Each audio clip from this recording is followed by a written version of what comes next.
Beppe Fenekadami huwa direttur fil-kumpanija fiduċjarja li kienet qed taġixxi f'isem Capital One, kumpanija f'investigazzjoni kbira dwar ħasil ta' flus, bil-benefiċjarji tagħha involuti wkoll f'investigazzjoni brabta ma' traffikar ta' droga. Is-suspetti huma li Capital One kienet qed taħsel il-flus permezz ta' depożiti fil-Bank of Valletta u f'Malta kienet Baltimore li tirrappreżenta lil Capital One. Baltimore kellha tnejn min-nies responsabbli, wieħed minnhom Beppe Fenekadami. Illum Fenekadami irrid jgħid li ma kienx jaf x'kien għaddej anke meta kienu friżati l-assi bħala parti mill-investigazzjoni. Iżda lil Fenekadami hemm kliemu stess x'jiksfu dwar ir-responsabbiltà tal-kumpaniji fiduċjarji.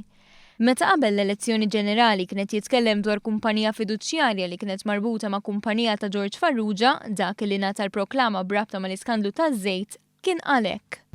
Fuq il-kwistjoni tal-Intershore bħala fatt jirriżulta li Intershore kien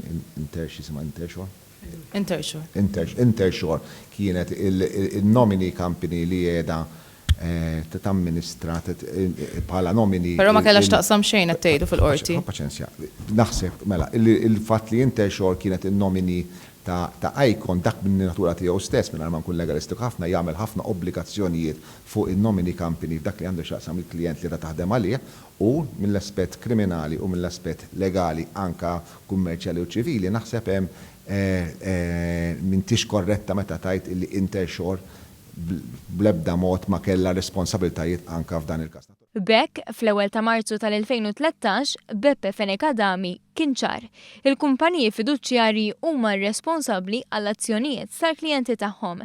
Klijenti li fil-każ ta' Beppe Fenekadami kienet ikun investigat dwar allegazzjonijiet li setgħu ifissru ikla ħabs tajba u li l-investigazzjonijiet dwarhom waqfu b'mod suspettuż. Dejjem skont dak irrapportat fl-aħħar jiem meta tfaċċa politically exposed person li ma kien ħadd ħlif Beppe Fenekadami. Dwar dan il-każ, il-Prim Ministru Joseph Muscat ħatar inkjesta minn 3 imħalfin emeriti, filwaqt li l-kap tal-Oppożizzjoni iddefenda lil Beppe Fenekadami sa mill-ewwel minuta.